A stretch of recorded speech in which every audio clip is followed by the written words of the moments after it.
مسلمان بھائی کو شہید کر رہا ہے اس بنا پر کہ وہ مسلمان ہے، اس بنا پر اسے قتل کر رہا ہے کہ وہ مسلمان ہے۔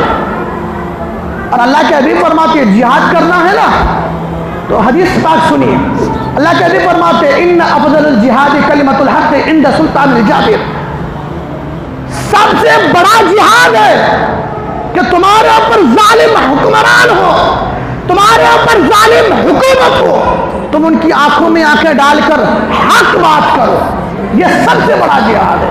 تیر و تلوار لے کر میدان میں جانا یہ جہاد اکبر ہے، مگر جہاد یہ بھی ہے، یہ سب سے بڑا جہاد ہے کہ تم کسی ظالم کے سامنے کھڑے ہو کر حق گوئی کرو۔ اسی لیے تو ابراہیم خلیل اللہ نے نمرود کے سامنے جو وقت کا بادشاہ تھا ان کے سامنے کھڑے ہو کر کلمۃ الحق خدا کی توحید کا اعلان فرمایا تھا۔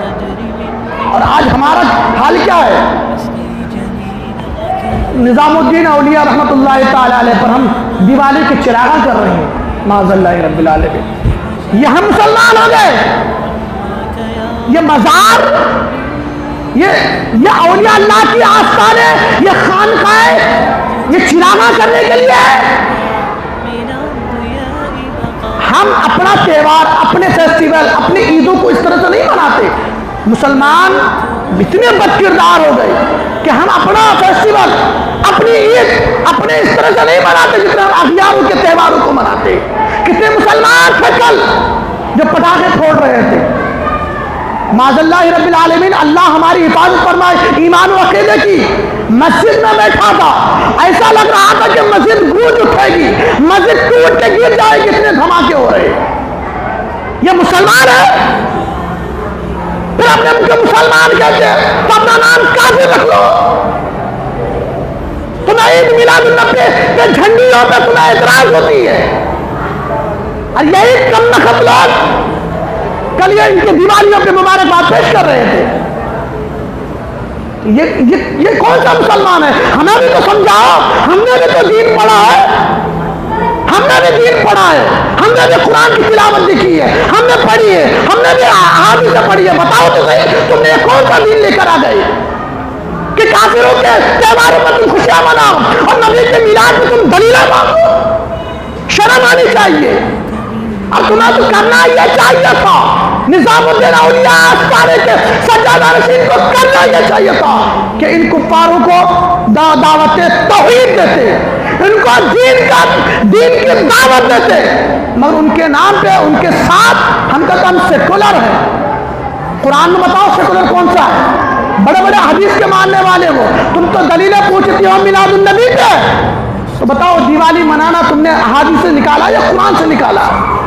تم مسلمان ہو، ہزاروں روپے کے پٹاخے پھوڑ دیے، مگر تمہیں جھنڈے اگر عید میلاد النبی پہ لگانے کے لیے کہہ دیا تو دلیلیں مانگنے کے لیے کم رکھو۔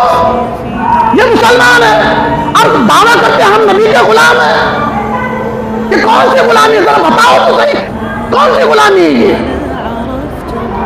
شرم آنی چاہیے۔ اللہ ایسے مسلمانوں کو پھر ہدایت نہیں دیتا، پھر آخری میں اس کا حال یہی ہوتا ہے کہ وہ کفر میں اس کی موت ہوتی ہے۔ یہ آج ہمارا یہ حال ہو گیا ہے۔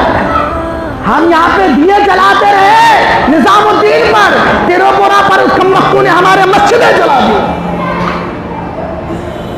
کس طرف جا رہے ہیں ہمارا؟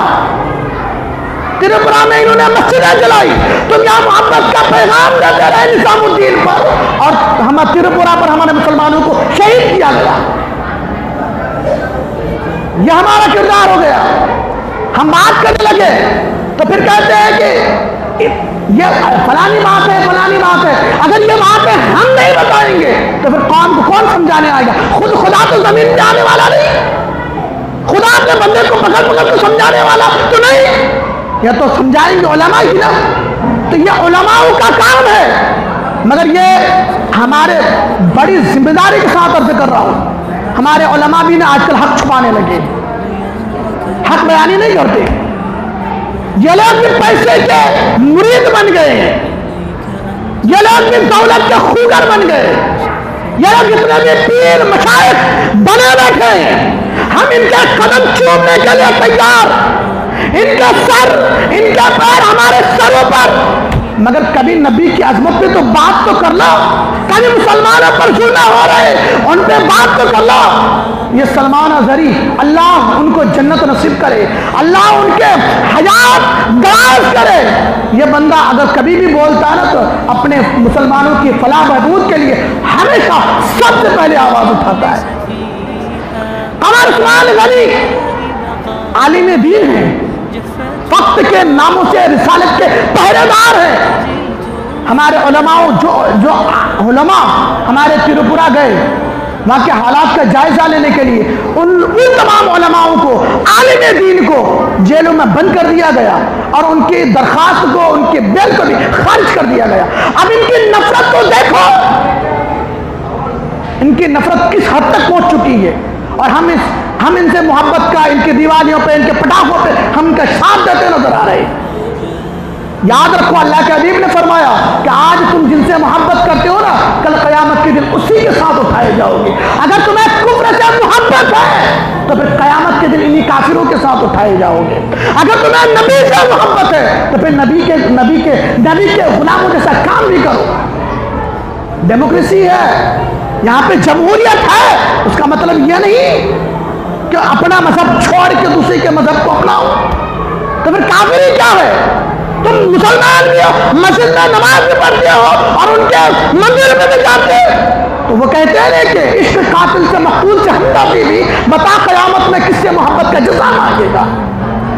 خدا کی عبادت بھی اور ابلیس سے یارانہ بھی، بتا قیامت میں نمازوں کا کس سے جزا مانگے گا؟ تم یہاں بھی وہاں بھی، تو کس سے مانگو گے اپنے عبادت کا جزا؟ کس سے مانگو گے اپنے ریاضت کا صلہ؟ کوئی ایک سمت تو طے کرو، اس پار ہو یا اس پار ہو۔ دونوں پیر پھیلا کر نہیں چلا کرتے، ہم دو کنارے پر ٹھہر نہیں سکتے۔ مسلمان کا ایک ہی کنارہ ہوتا ہے، چاہے اس پار